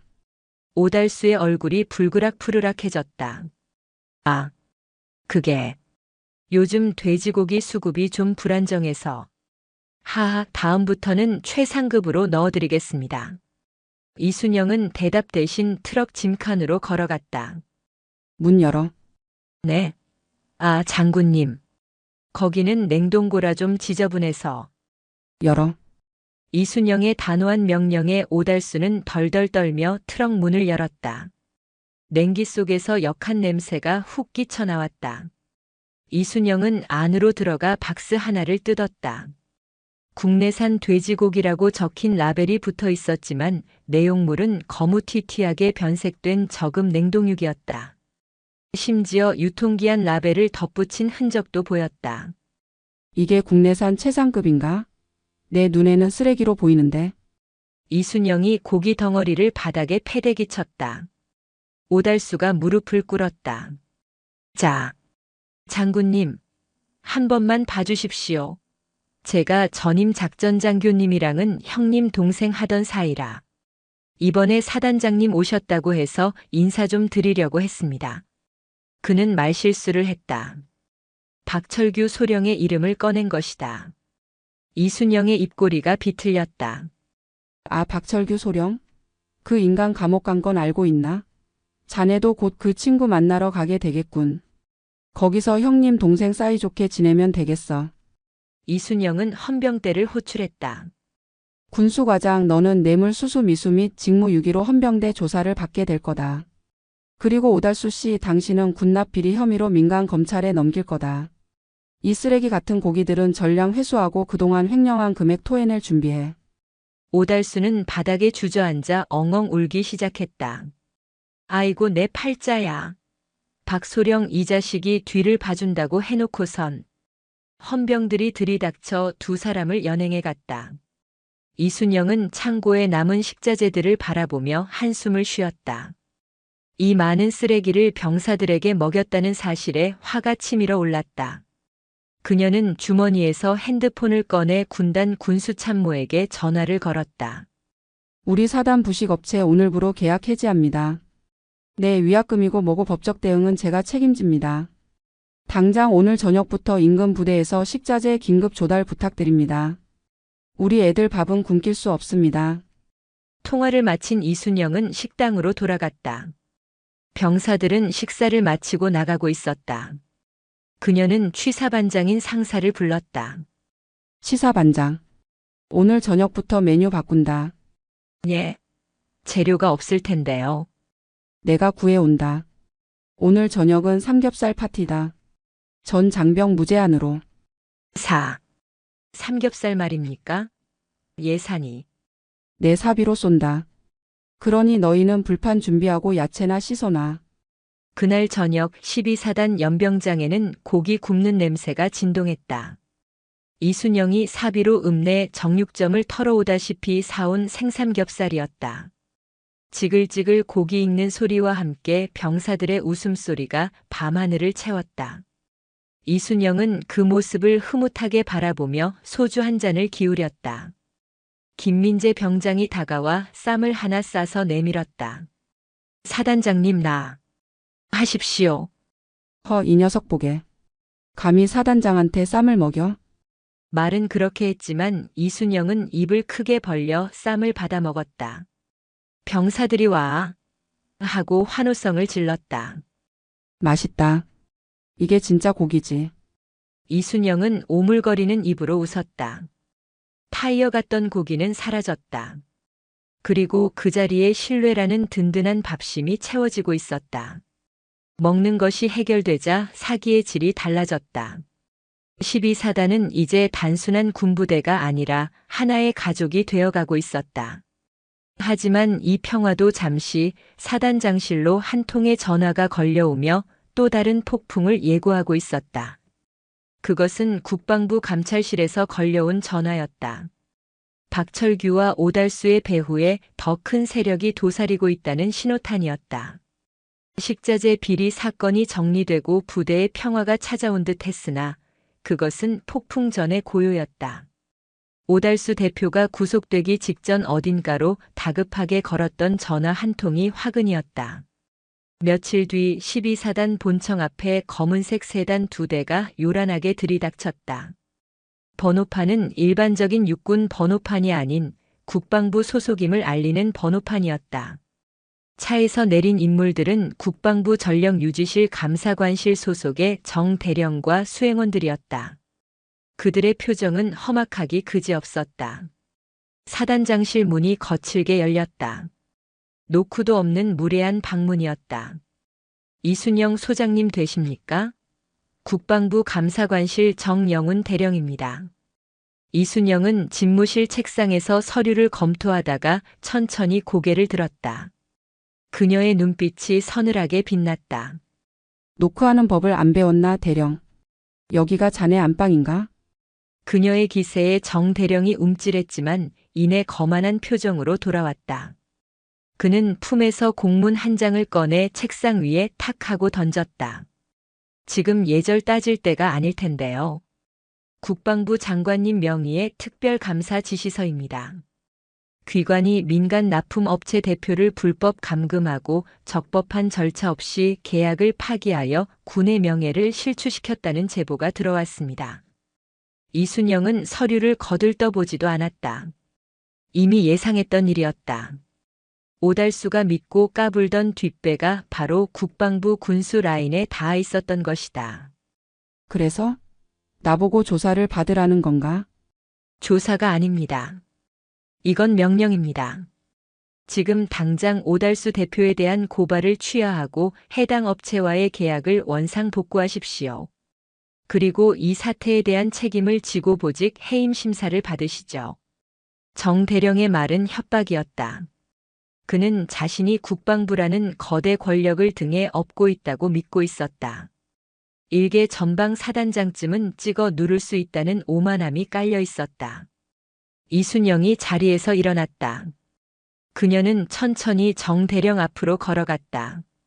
키는 비슷했지만 뿜어져 나오는 위압감은 이순영 쪽이 압도적이었다. 정 대령. 자네 오달수한테 얼마나 받아 처먹었나? 정 대령의 눈이 휘둥그레졌다. 뭐라고요? 지금 말씀 함부로 하십니까? 명예훼손으로 추가 고발당하고 싶으십니까? 명예? 썩은 고기를 병사들에게 먹이고 뒷돈 챙기는 놈들을 비호하는 게 국방부의 명예인가? 이순영은 책상 서랍을 열어 두툼한 파일 하나를 꺼냈다. 그리고 정 대령의 가슴팍에 툭 하고 밀어붙였다. 이게 뭔지 아나? 오달수 사무실 금고에서 나온 비밀 장부 사본이다. 거기 보면 아주 낯익은 이름들이 많더군. 자네 이름도 있고 자네를 보낸 군수국장 최준장 이름은 아주 VIP 대접을 받고 있던데.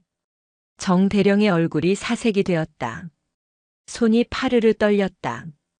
오달수가 잡혀갈 때 헌병대가 압수한 줄만 알았던 장부가 사실은 이순영이 별도로 확보해둔 것이었다.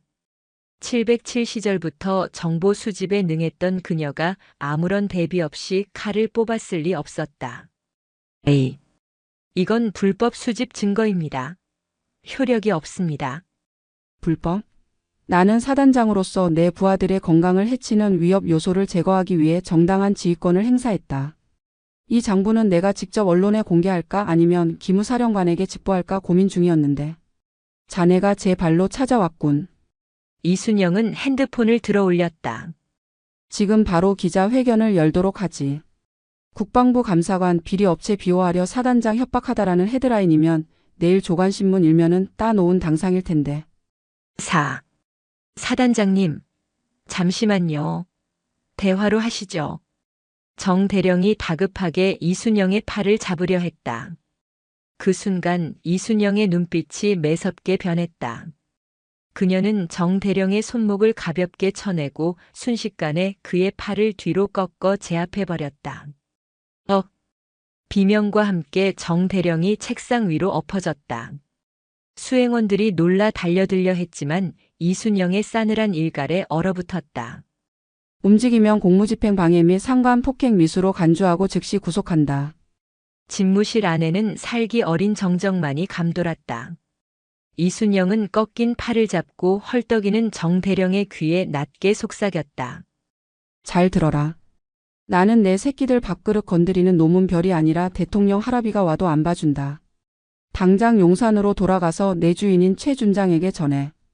옷 벗을 준비하고 있으라고. 내일 아침 이 장부 원본이 청와대 민정수석실로 들어갈 테니까. 이순영이 팔을 놓아주자 정 대령은 비틀거리며 물러났다.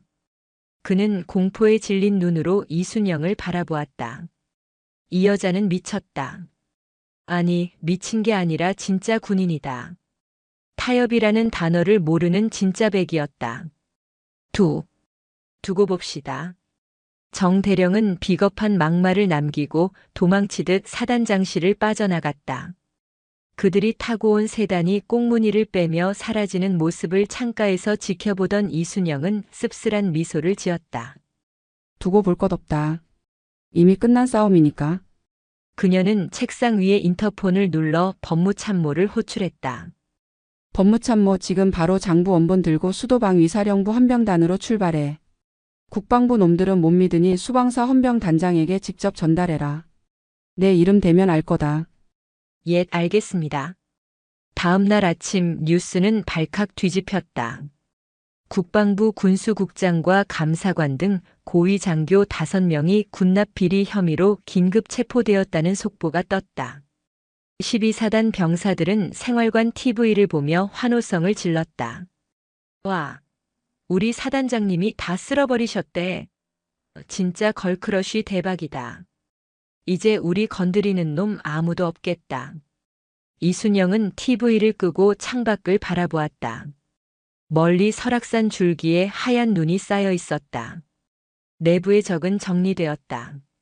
하지만 군인의 본분은 전투다. 이제 진짜 실력을 보여줄 때가 되었다. 겨울이 깊어지고 1월이 되었다. 육군 KCTC 훈련 시즌이 돌아왔다.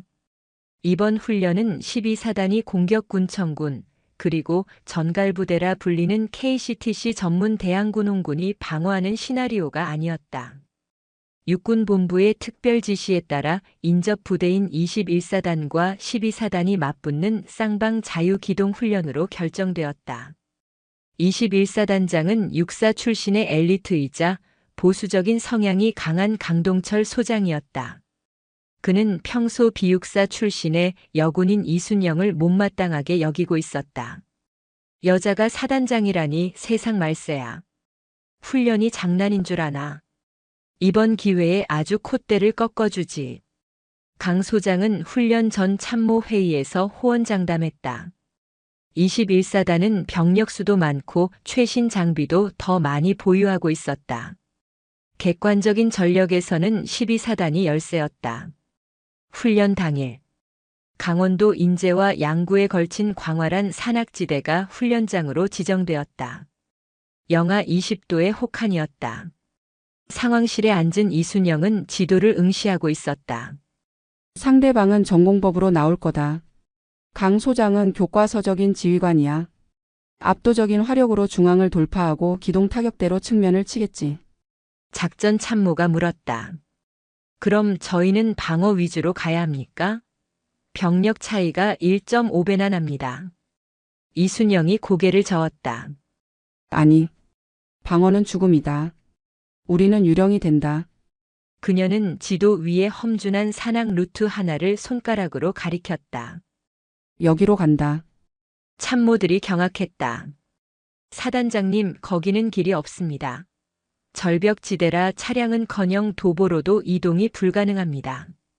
게다가 눈이 허리까지 쌓여 있습니다. 그러니까 거기로 간다. 적도 거기는 비워뒀을 테니까. 이순영은 자리에서 일어났다. 그녀는 전투복 위에 흰색 설상 위장복을 걸쳤다. 나는 한개 대대 병력을 이끌고 직접 침투한다. 나머지 병력은 전방에서 시끄럽게 소리만 질러. 우리가 적 지휘부를 타격할 때까지 버텨라. 사단장님이 직접 가신다고요? 위험합니다. 지휘 통제는 누가 합니까? 무전으로 한다.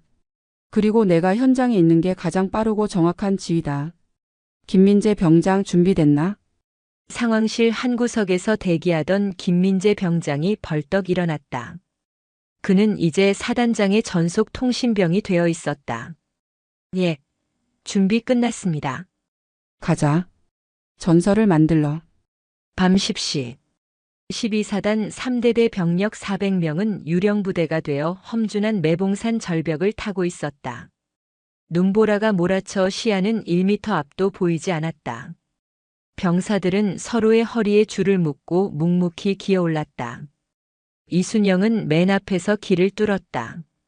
707시절보다 더 극한 상황이었지만 그녀는 멈추지 않았다. 반면 21사단은 따뜻한 벙커 안에서 승리를 확신하고 있었다. 12사단 놈들 꼼짝도 안 하는군. 날 밝으면 포병으로 때리고 밀어붙여. 강동철 소장은 커피를 마시며 여유를 부렸다. 그는 자신의 후방이 뚫리고 있다는 사실을 꿈에도 몰랐다. 21사단의 정찰 드론이나 감시 장비는 모두 주요 도로와 거점에만 집중되어 있었고 사람이 다닐 수 없다고 판단한 절벽지대는 감시의 사각지대였다. 새벽 3시. 21사단 지휘소 후방 500m 지점. 눈 속에 파묻혀 있던 하얀 둔덕들이 꿈틀거렸다. 이순영과 김민재 그리고 3대대 병력들이었다. 그들은 5시간의 산악 행군 끝에 적의 심장부에 도달했다. 전원 마일즈 장비 점검. 사격 개시 신호는 내 총성이다. 이순영이 무전기로 작게 속삭였다. 그녀는 야간 투시경을 내리고 K1 소총을 겨눴다. 지휘소 입구를 지키던 경계병들이 졸고 있는 모습이 녹색 화면에 잡혔다. 탕! 이순영의 총에서 공포탄이 발사됨과 동시에 레이저가 나갔다. 경계병의 조끼에서 삐 하는 사망 경보음이 울렸다. 돌격. 와! 400명의 유령들이 눈 속에서 튀어나와 21사단 지휘소를 덮쳤다. 전혀 예상치 못한 후방 기습에 21사단은 혼비백산했다. 적이다. 적의 기습이다. 어디서 나타난 거야? 후방은 안전하다며. 지휘소 안은 아수라장이 되었다. 강 소장은 팬티 차림으로 침낭에서 기어나왔다가 이순영과 마주쳤다. 이순영은 설상복 모자를 벗고 강 소장에게 총구를 겨눴다. 그녀의 얼굴은 동상으로 붉게 얼어 있었지만 입가에는 승자의 미소가 걸려 있었다. 강동철 소장님. 주무시는데 실례했습니다. 에이, 이가 무슨. 자네가 왜 여기 있어? 사단장이? 전쟁의 장수와 병졸이 어디 있습니까? 이기는 놈이 장땡이죠. 이순영이 방아쇠를 당겼다. 탕! 강 소장의 가슴에 달린 마일즈 센서에서 붉은 불이 들어오며 사망이라는 음성이 울려 퍼졌다. 21사단 지휘부는 전멸했다. 사단장님, 상황 끝났습니다. 적 지휘부 전원 제압. 김민재 병장이 흥분된 목소리로 보고했다. 이순영은 총을 내리고 승리의 충성 경례를 올렸다. 고생했다. 우리가 이겼다. 날이 밝자 훈련 통제본부에서 결과가 발표되었다. 12사단의 압승이었다. 육군 역사상 사단장이 직접 적진에 침투하여 적 사단장을 사살한 사례는 처음이었다. 강동철 소장은 고개를 들지 못했다. 그는 흙바닥에 주저앉아 멍한 표정으로 이순영을 바라보았다. 자신이 무시했던 여군, 정치군인일 거라 생각했던 이순영은 괴물이었다. 진짜 야전 군인이었다. 이순영이 강 소장에게 다가가 손을 내밀었다. 좋은 승부였습니다, 선배님. 다음에는 전방에서 뵙겠습니다. 강 소장은 떨리는 손으로 그녀의 손을 잡았다. 그의 눈빛에서 경멸은 사라지고 두려움과 경외심이 자리 잡고 있었다. 네. 내가 졌네. 자네. 정말 대단하군. 707의 전설이 헛소문이 아니었어. 이순영은 병사들을 향해 뒤돌아섰다. 밤새 눈밭을 구른 3대대 병사들이 그녀를 보며 환호했다. 사단장님 만세. 12사단 만세. 그들의 함성은 인재의 골짜기를 가득 메웠다. 이순영은 주먹을 불끈 쥐어 들어 올렸다. 그녀는 이제 단순한 지휘관이 아니었다. 병사들의 영웅이자 12사단의 긍지 그 자체였다. 하지만 승리의 기쁨도 잠시 서울 육군본부에서 긴급 호출이 내려왔다. 이번 훈련의 성과가 너무나 파격적이었기에 참모 총장이 직접 그녀를 보길 원한다는 것이었다. 그리고 그 호출 뒤에는 또 다른 거대한 임무가 기다리고 있었다. 그녀의 능력을 시기하는 세력들이 마지막 덫을 놓고 있었다. KCTC 훈련의 대승과 식자재 비리 척결로 이순영 소장의 명성은 하늘을 찔렀다. 언론에서는 그녀를 참군인 한국의 잔 다르크라 치켜세웠다. 하지만 빛이 강하면 그림자도 짙어지는 법. 그녀의 파격적인 행보에 위기감을 느낀 군 내부의 기득권 세력들이 마지막 반격을 준비하고 있었다. 그 중심에는 육군본부 인사사령관 최중택 중장이 있었다. 그는 구속된 군수국장의 육사 동기이자 과거 박철규 소령의 집안과 깊은 인연이 있는 인물이었다. 그는 이순영이 차기 진급 대상에 오르는 것을 막기 위해 교묘한 여론전을 기획했다. 어느 날 아침 인터넷 커뮤니티와 뉴스 댓글창이 도배되기 시작했다. 12사단장 병사들 혹사 논란. 영하 20도의 동상 환자 속출. 안전 무시한 보여주기식 훈련 병사들은 골병든다. 여군 사단장의 히스테리. 병사들 인권 유린 심각. 교묘하게 편집된 사진과 익명의 투서들이 쏟아져 나왔다. 훈련 중 지쳐 쓰러진 병사의 사진을 마치 가혹 행위를 당한 것처럼 포장했고 식자재 비리를 척결하기 위해 급식을 중단하고 삼겹살을 사 먹인 일을 규정 위반 및 예산 유용으로 둔갑시켰다. 여론은 순식간에 흔들렸다. 군인권센터에 민원이 폭주했고 부대 앞에는 진상을 규명하라는 시위대가 몰려들었다. 최 중장은 때를 놓치지 않고 육군본부 감찰단을 12사단에 파견했다. 이번에는 국방부가 아닌 육군본부 차원의 고강도 감찰이었다. 사단장실. 이순영은 창밖의 시위대를 바라보며 씁쓸한 표정을 지었다. 저기 밖에 있는 줄 알았더니 아직도 안에 쥐새끼들이 남아 있었군. 부관이 걱정스러운 얼굴로 들어왔다. 사단장님, 육군본부 징계위원회가 다음 주에 열린답니다. 직무 정지 명령이 내려올 수도 있습니다.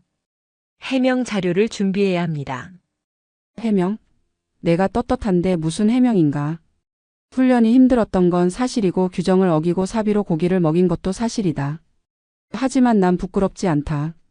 이순영은 타협하지 않았다. 그녀는 감찰단 앞에서 당당하게 자신의 지휘 철학을 밝혔다. 하지만 최 중장의 입김이 닿은 감찰단은 그녀의 말을 듣지 않았다. 그들은 이미 보직 해임이라는 결론을 정해놓고 짜맞추기식 조사를 진행했다. 부대 분위기는 뒤숭숭해졌다. 병사들은 사단장이 쫓겨날지도 모른다는 소문에 불안해했다. 야, 진짜 사단장님 잘리는 거야? 말도 안 되잖아. 우리 밥 챙겨주고 같이 굴러준 게 죄야? 윗대가리들 진짜 썩었네. 그때 생활관에서 핸드폰을 보고 있던 김민재 병장이 벌떡 일어났다. 이대로 있을 순 없습니다. 우리가 가만히 있으니까 진짜 우리가 피해자인 줄 알지 않습니까? 그럼 어떡해? 우리가 뭘 할 수 있는데? 사실을 말해야죠. 진짜 피해자가 누군지, 그리고 진짜 영웅이 누군지. 김민재는 떨리는 손으로 군인들이 주로 이용하는 익명 커뮤니티 육군 훈련소 대신 전해드립니다. 페이지에 글을 쓰기 시작했다. 저는 12사단 3대대 병장 김민재입니다. 지금 뉴스에 나오는 내용은 전부 거짓말입니다. 그는 유격 훈련장에서 이순영 소장이 자신의 생명을 구했던 40km 행군 때 병사의 군장을 대신 메어준 썩은 고기를 걷어내고 사비로 삼겹살을 사준 일들을 구구절절 적어 내려갔다. 그리고 마지막에 이렇게 덧붙였다. 우리는 학대당한 것이 아니라 처음으로 군인 대접을 받았습니다.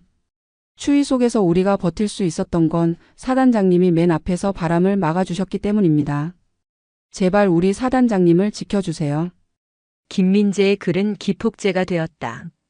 12사단 병사들이 너도 나도 댓글을 달고 증언을 쏟아냈다. 전역한 예비역들까지 가세했다. 나 저번 달에 전역했는데 이순영 소장님 진짜 참군인이다. 반박시 미필. 박철규 그 쓰레기 날린 것만 봐도 노벨 평화상 줘야 함.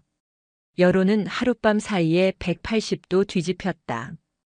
조작된 선동이라는 것이 밝혀지자 국민들의 분노는 육군본부와 최 중장에게로 향했다. 청와대 국민청원 게시판에는 이순영 소장 징계 철회 및 음해 세력 처벌 청원이 올라왔고 순식간에 20만 명의 동의를 얻었다. 징계위원회 당일 육군본부 대회의실 위원장석에 앉은 최 중장은 식은땀을 흘리며 스마트폰으로 실시간 뉴스를 보고 있었다. 여론이 걷잡을 수 없이 악화되자 국방부 장관마저 그에게 등을 돌린 상태였다. 이순영이 정복을 입고 위원회장에 들어섰다. 그녀의 표정은 여전히 담담했다. 이순영 소장. 귀관에 대한 혐의는 최 중장이 말을 꺼내려 하자 이순영이 말을 잘랐다. 혐의? 병사들을 강하게 키운 죄? 아니면 병사들을 배부르게 먹인 죄? 그것도 아니면 무능하고 부패한 똥별들의 심기를 거스른 죄입니까?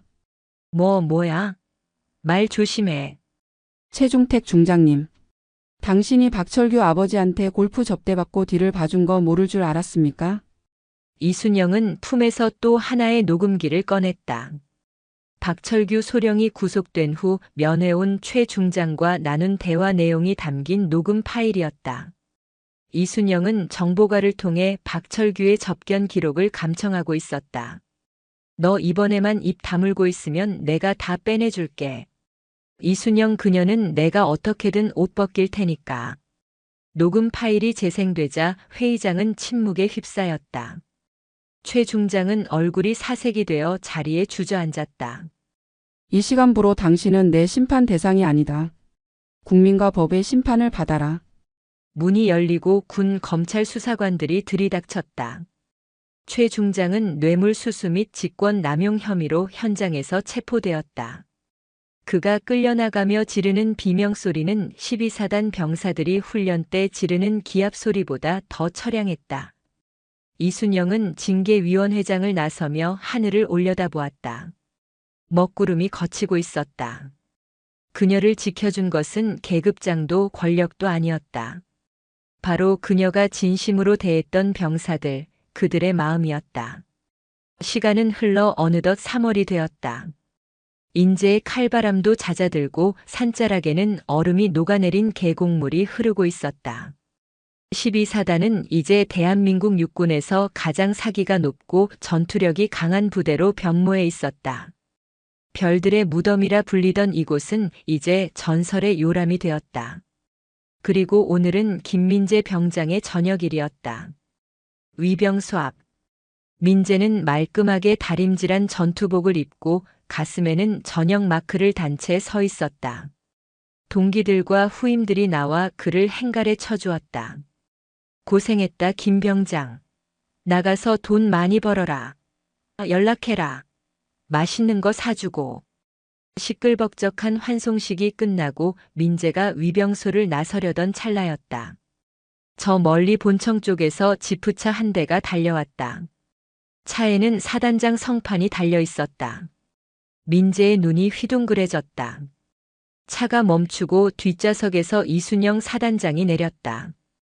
그녀는 지휘관의 상징인 지휘봉 대신 작은 쇼핑백 하나를 들고 있었다. 사단장님. 민재가 당황하여 경례를 붙였다. 이순영은 웃으며 그의 손을 잡고 내려주었다. 경례하지 마라. 넌 이제 민간인이다. 그녀의 목소리는 유격 훈련장의 진흙탕 속에서 들었던 그 목소리처럼 따뜻했다. 이순영은 쇼핑백을 건넸다. 받아라. 밖에서 신을 신발이다. 구나 달도록 고생했는데 나갈 때는 좋은 신발 신고 가야지. 쇼핑백 안에는 유명 브랜드의 운동화가 들어있었다. 민재의 눈시울이 붉어졌다. 일개 병사의 저녁식에 사단장이 직접 나와 선물을 주는 일은 상상도 못할 일이었다. 사단장님, 감사합니다. 정말 감사합니다. 민재는 눈물을 참으려 입술을 깨물었다. 지난 겨울 춥고 힘들었던 기억들이 주마등처럼 스쳐 지나갔다. 하지만 그 기억 속에는 언제나 이순영 사단장이 함께 있었다. 김민재. 너는 내 군 생활에서 가장 자랑스러운 부하 중 한 명이었다. 내가 보여준 용기 덕분에 나도 버틸 수 있었다. 사회에 나가서도 그 마음 잃지 마라. 명심하겠습니다. 사단장님도 부디 건강하십시오. 12사단 영원히 잊지 않겠습니다. 민재는 다시 한번 정중하게 경례를 올렸다. 이번에는 군인으로서가 아니라 인생의 스승에 대한 존경을 담은 경례였다. 충성. 이순영도 정자세를 취하고 답례했다. 충성. 잘 가라. 민재가 위병소를 나섰다. 그는 뒤를 돌아보지 않았다. 하지만 그의 등 뒤에는 12사단의 깃발과 그를 배웅하는 이순영 사단장의 모습이 든든한 산처럼 버티고 있다는 것을 느낄 수 있었다. 민재가 떠난 후 이순영은 부관과 함께 연병장을 거닐었다. 파릇파릇한 새싹이 돋아난 연병장에서 신병들이 힘찬 함성을 지르며 구보를 하고 있었다. 부관. 옛 사단장님. 올해 유격 훈련 일정 잡혔나? 다음 달로 예정되어 있습니다. 이순영이 씩 웃었다. 좋아. 이번에는 1박 2일 더 늘려. 그리고 나도 참가한다. 이번에는 화생방에서 노래 2절까지 부를 거니까 각오하라고 해. 부관이 울상을 지었지만 이순영의 발걸음은 그 어느 때보다 가벼웠다. 인재의 봄바람이 그녀의 별 2개를 스치고 지나갔다. 썩은 살은 도련해졌고 그 자리에는 강인하고 새로운 살이 돋아났다. 그녀가 있는 한 대한민국 육군 12사단 을지부대는 결코 흔들리지 않을 것이다. 별들의 유격장. 그곳은 지옥이었지만 동시에 진정한 군인이 태어나는 요람이었다. 그리고 그 전설은 지금도 현재 진행형이다.